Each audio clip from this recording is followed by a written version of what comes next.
Salutations to the nations. What's good, Angel Knots? It's your boy, Young Sinai. Angel Knot. No. This video is, do you remember when Nintendo wasn't cool anymore? It is by Gaming Off the Grid. I like that name. This is not clickbait. It's a real question, and I think it impacts a lot of gamers. Do you remember when Nintendo wasn't cool anymore? Yeah. Light up the comment sections. Tell us your story. And where we're going with this is I remember a pocket in my life, my journey through gaming, where Nintendo just wasn't cool enough for me anymore. Yeah. And it was that... Yeah, it was probably around the time like the PlayStation and the Xbox came out.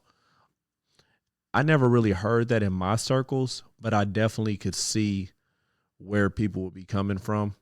You think of Mario, you think, oh, that's for babies, you know, versus, I mean, really, to be honest, Sega even had kind of got that started, right? When they had Sonic the Hedgehog just going up against Mario, and they're like, you know, Sega does what Nintendo don't, and Sonic just being a cooler mascot. It was for me, and I think it probably, you know, the barometer moves based off what era you grew up in.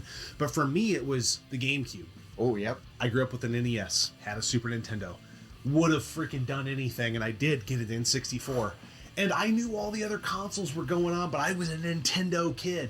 And all of a sudden, when the GameCube came out, I was like, that thing's for freaking babies. Yeah. And it doesn't have Grand Theft Auto on Yeah, it. the PS2. Dude. Screw Nintendo. I ain't playing that baby console. I'm moving on to the big boy stuff. And I just want to know, where were you at in your gaming journey? And, you know, for the channel here, where were you? I wonder if the color of the GameCube had a lot to do with it. Just like that purple color. Did they have like black or gray GameCubes? Was that a thing? Like, let me know, or I'm about to look it up. You at in your gaming journey? Maybe I'm tripping. When that happened, if that happened, there's going to maybe be some people that watch this and say, that never happened for me. I never turned too cool for school. Yeah. But I did, and I turned my back on the company for a long time. Okay, so there were black GameCubes. I only remember purple ones. Maybe that's just because that's what I had. I mean, I'm a Nintendo kid. I love Nintendo. I freaking play the Switch so much. The Switch 2 just got announced, which is super exciting. I know a lot of people are freaking out about it and doing videos about it. But it's just fun to look back at Nintendo because Nintendo's kind of done their own thing. And the games are cool. The exclusives are really cool. But I was born in 94. So I missed the NES. I missed the Super Nintendo. Just barely got into the N64. My first console I ever played, though, was the NES. But it was like way after it was out. Well, yeah, it was your mom's like stowed away console. Exactly. So I never played a Super Nintendo when I was a kid. But if you were a little bit older, I could see how when the Super Nintendo was out, comparing with the Genesis, where if you were that age, you'd be like, man, the Genesis is cooler.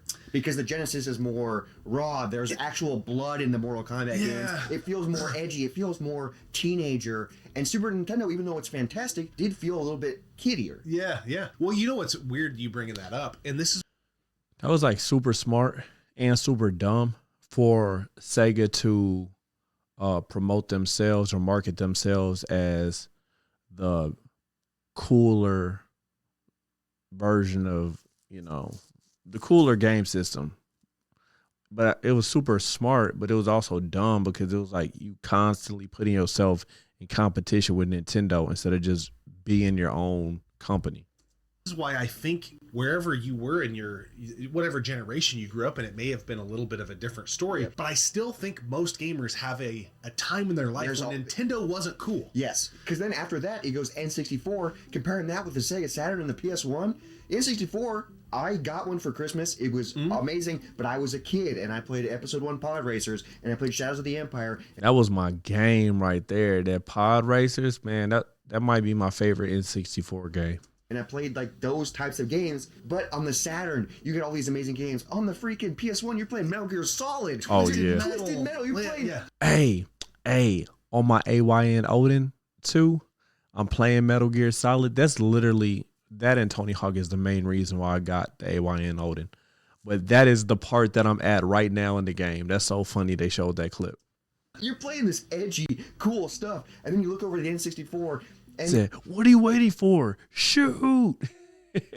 it does have some edgy stuff. You got freaking the Zelda games. Those are Majora's Mask, pretty dark, pretty edgy, pretty cool. But then you got Super Mario 64, and it's like, what is this? Compared to Metal Gear Solid and all this stuff. You brought up, kind of that teen angst of the Genesis thing. And I do want to point out, on the street that I grew up as a kid, there was a lot of older kids. And I had some female cousins that would come stay with me over the summers. Both pretty attractive ladies. So all the older kids. I want to see where he's going with calling his female cousins pretty attractive ladies. It must be the neighbors were attracted to them. Kids on my street wanted to hang out with this guy. Okay. Because your family, Yeah, so. not because of me, but that group of people all had Sega Genesis. Yep. And this is in the early 90s. So were they like skaters too? Yes, they it was were. that edgy alternative crew. None of them had Super Nintendos. The people that had Super Nintendos was a little kid up the street that was a year or two younger than me. And then I got one a little bit later, actually way later. I got my Super Nintendo in like 1998. But Damn. I digress. The Genesis did seem like the big kid console, the edgy, cool thing. It does what Nintendo don't. Yeah, Like, yeah. come on. I had a Sega Genesis. My neighbor across I had a Super Nintendo as a kid. Later on, I ended up getting a Sega Genesis when I went to my mom's house because my parents was divorced. My neighbor across the street, he had a Sega Genesis with Sega Channel. Do y'all remember Sega Channel? Man, what? I probably need to do a video about Sega Channel. Well, I don't remember it enough to like do my own video, but I want to react to a video about Sega Channel. And my neighbor down the street, his name is Zach. He got Killed, but he had a Sega Genesis, and we used to always play Sonic. And I remember that he had Ringworm when we were playing Sonic. That's what I remember. Duh. Come on. But Yeah, the Genesis was so Rest in peace, Zach. cool. But for in my journey, so the next console up, talked about the N64, Super Nintendo, would be the GameCube, and this is the era when PS2 was probably the biggest console I played my entire life. I played it. I got the fat model, the slim model. I played it nonstop. Gen 6 was my generation of video games, and I remember when the GameCube came out, I was in that era where I was like, that doesn't look cool. Yeah. I was like, I have a PS2. I can play Grand Theft Auto 3. I can play Grand Theft Auto Vice City. I can play all these amazing games, plus the backwards compatibility with the PS1 games. Plus it plays movies. Plus it plays CDs. All this stuff. And then people had a GameCube, and you need to buy these dumb discs. And then you had... Yeah, I don't know what Nintendo was thinking about the CDs. Like, it took you guys forever to finally switch from cartridges, and then you switch to these little mini CDs? What the heck? Sunshine. And then it's just like... I'd rather shoot someone in the head than be Mario with a water tap. But going back though, there was one person I knew that had a GameCube, and it was fun because we played like Super Mario Strikers and stuff. But I still was like, man, the PS2 is king. That's the era where I was like, oh, this kind of does feel like it's for kids, or it's not cool. Very fascinating that you thought the same thing, and you're about 8 years younger than I am, because as much as I do love the GameCube now, and I did miss out on a ton of great games, during that time, gun to my head, I would not trade my PS2 for a GameCube under any circumstance. I don't know if I'd do that today. Yeah, Like, it was. Yeah. So it does speak to how good the PS2 is. But I also think that there was something in that time frame for me where Sony killed the game putting that DVD player on the console. That was probably one of the smartest decisions in video game console history. That I don't think, if you didn't live back then, you didn't know about DVDs, I don't think you knew how big of a decision that was. Like, they're the ones who started all of that. That was a very wise move, especially because you're not just getting a DVD player, you're getting a Sony DVD player. So it's going to be a good one at that. the Nintendo art style that we know today kind of came to fruition. Yes. You know, the way Mario looked in Mario 64, but then it was really, really evident what he was going to look like going forward and what Luigi was going to look like going forward. Real 3D. Yeah, and it was, you know, very cartoony, very Disney-esque, very, you know, you watch the new Mario movie, right? And then you go back and look at the sprite work on the GameCube, and it's like, we haven't really evolved past it. And I was used to the blocky 8-bit chunky stuff, and I never really thought in my brain, I didn't know if Mario was going to look like that. Was he going to be looking like the old hairy guy on the cartoon show? Or the way they looked in the movie? Oh, yeah, the original movie. My kids be watching the cartoon. I be showing, my kids be watching this. And yo, this movie with John Leguizamo, I can never pronounce his last name. But yo, this is a good movie. Or the way they looked in the movie? Oh, yeah, the original movie. Yeah. I don't care what nobody gotta say. That movie is my guilty pleasure. It don't make no sense. I know it was a bunch of behind the scene drama and all that. That movie is a classic. Yeah, and I'm just like, man, this just isn't as I don't care if it doesn't make sense.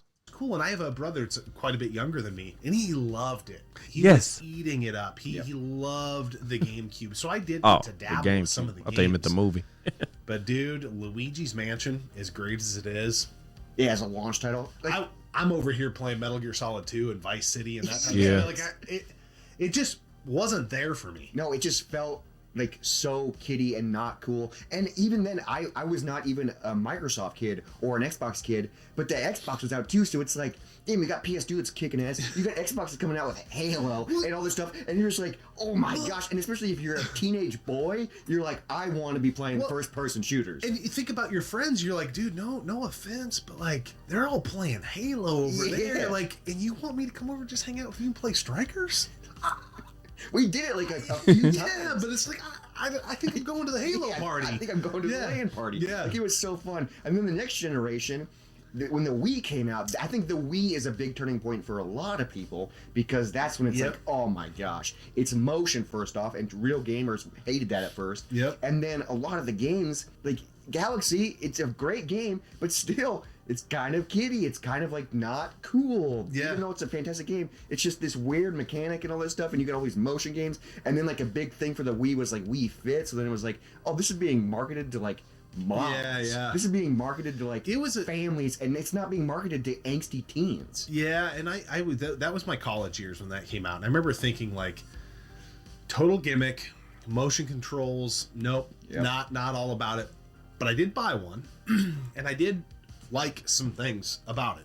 There were some games I did like. There are good games on it, But again, it was nowhere near the level of. Right now, me and my daughter are playing through what's that? It's like it's a rabbits game. It's the one where they're trying to get back to outer space, so they got to collect a bunch of trash and pile it on top just to go to the moon. We playing that on Wii. It's been a little minute since we played it, but that's what we're trying to work through. Excitement that I had towards the PS3 and the 360. yeah. And that's when online gaming was boom. It was like, yeah, I bought Punch Out day one for the Wii, but after I played that, I was just I didn't want a Wii Bowl. I didn't want to. I had done the Mario Kart thing. Yeah. And then the red new Super Mario Brothers, the red Mario. That's because hardcore gamers are really trying to sit down and chill. Like they trying to sit down and relax. They're not trying to get off work and be doing all of this and all that.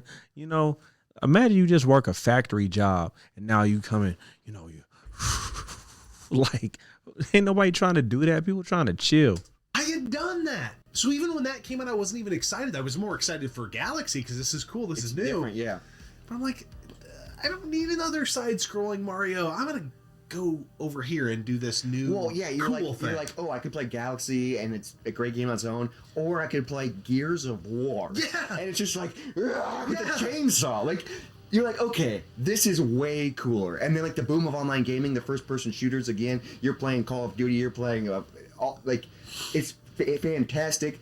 The Wii is good and it's fun to go back to and all this stuff, but it's still, that was a big era where it's like not cool. And then the Wii U, I love it, but that failed, even though there was cool things on it. I think the Switch is like the first console where it was like, oh, it's cool again. Even though I love all Nintendo consoles, but like it felt cool again. the Wii U, I knew what it was. I wasn't confused like a lot of people Yeah. were, but that was like coming out. So I'm getting out of college.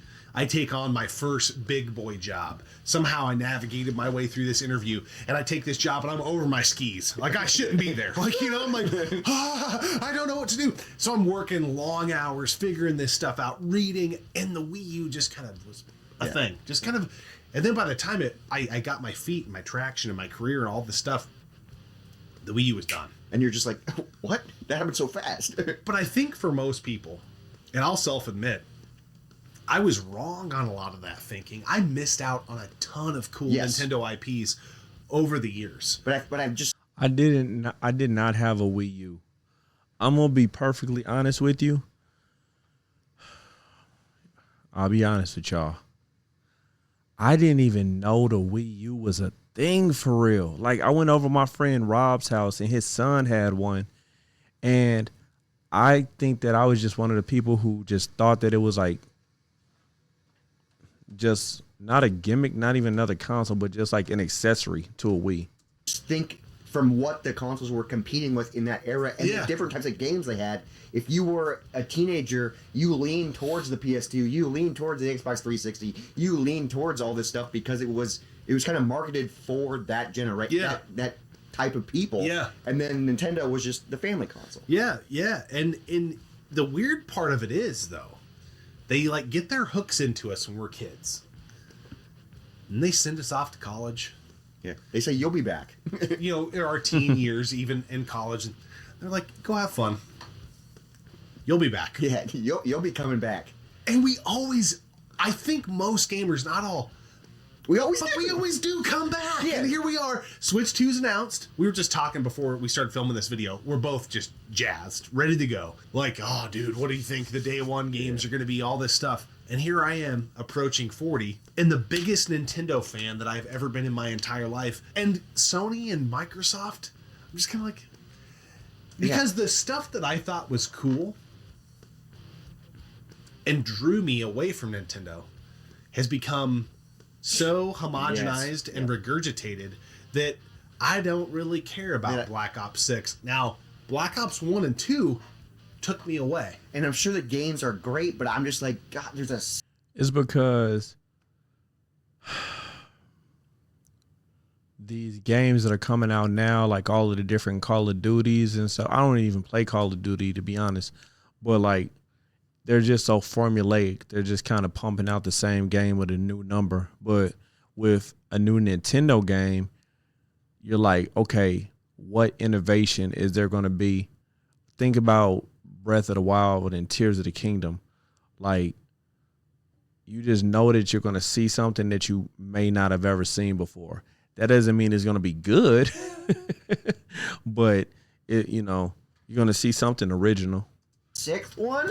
It's like, it's too much. And then all the while, Nintendo's like, I got another Mario game for you here, Mr. 37. 38, Mr. 40-year-old, Mario Wonder. And you're just A like, spin on something that... and you're just like, this game is amazing. Yeah. You're like, holy crap, I love Nintendo. Nintendo's so Yeah. cool. Like, it's such a weird thing, and I feel like most gamers that played a lot of different consoles from different generations, it all went through the same type of thing. And I'm curious to hear everyone's stories. Mm-hmm. I'm curious to hear everything, because it all depends on when you grew up. Could have been Super Nintendo, could have been the Wii, I wonder if it's the Switch for some people. Like, if you're a younger kid and you're like, man, I'd rather play PS4. I'd rather play, like, that'd be wild to hear. I'm sure there is some kid out there that is saying well, I mean, I understand what the Switch is, but Steam Deck's where it's at. Yeah, exactly. Like, I just had a whole video where people were coming, trying to take my head off in the comments. And all I did was I did not take the stance that the Switch is better than the Steam Deck. Duh. But people love the Steam Deck so much that they couldn't even hear an argument as to why there may be a person who likes the Switch more than the Steam Deck. That's not what I was saying. But yeah, there's definitely a kid out there like that. that doesn't seem cool. But you're going to They were in my comments. get to a point, kid, that will probably never see this video because our analytics are all our age and older. Or older. Yeah. But you will get to a point, I think, that you realize you missed a bunch of stuff. Yes. There was actually really good quality stuff and very innovative stuff. Every generation of Nintendo stuff is just like, whoa, this is really cool and different. Yeah, it's I don't know, man. It's just a weird Yeah, that's kind of what I was saying. thing to talk about because It's very fascinating. Every time Nintendo gets a new console, there's all this hype, and I watch like the people making the videos on that, and we don't really chase the trends. You know, we have no reaction, video for the Switch 2, but it's fascinating that I'm like, do you really love Nintendo that much? How about we talk about a time when you didn't, and you turned your back on the company because you were too cool, dude? Because I did it, and I'm a huge Nintendo fan. It's so wild, but it's kind of wild that we have the same answer 8 years apart. Yeah. But I just think that's what it was. Even though, like, the GameCube controller is one of my favorite controllers of all time. Yeah. I love, like, going back and playing the games on it. Strikers is one of my favorite arcade games. Like, there's so many amazing things on the GameCube. But in that era, I was too busy playing the Pong games, playing Grand Theft Auto, playing all this other stuff. It's fascinating, Yeah. the power of the PS2. Oh, dude. And I'm not talking about what was under the hood. I'm just talking about What it did. the market. There was never really a time that I necessarily turned my back on Nintendo because I pretty much always have had some Nintendo console. I've also had another console, that I probably played more. Like I definitely played my PlayStation more than my N64, but I did still play the N64. I think the time where I most turned my back on Nintendo is kind of during the just handheld Mario games. Like at one point they were just so formulaic and boring, like bland. That was like the worst. Domination Yeah, of that console. Yeah. I was the perfect age for it because Yeah. it changed my life. Well, I mean, I never really even thought about. I mean, I have thought about it, but in your instance, you're however many years younger, and if you go GameCube instead of PS2, you no longer have a DVD player in your room. Yep. A CD player in your room. Yeah. Like, you lose a lot of stuff. That's a huge sacrifice. Yeah, My sacrifice. especially at that age, dude. Yeah. Like, and that was a big deal to be able to get all that stuff and be able to, like, that was the first time it was like, this is a home entertainment system, which is what I've been using PlayStation 4 ever since. Is being able to watch DVDs and being able to do all that kind of stuff, stream on it now. And Nintendo's like, no, we ain't gonna do that, but you'll still buy it. Yeah, You'll still buy it. You come around. Yeah. And then when you want to come around, it's gonna. It's crazy. They don't even have Netflix app on the Switch. Be the most highly collectible consoles from the generation. And you're like, damn good luck, because every decent game is going to be $30 and higher. But anyway, goddamn Nintendo, I tell you what. Such a fascinating topic. Yeah. But before we go, we got to talk about this beer that we're sipping on. All right. That's what's up. That was what's up. That's a good video. Once again, that is by Gaming Off the Grid. Well, all right, y'all. I appreciate you tuning in, and salutations to the nations. Angel Knot.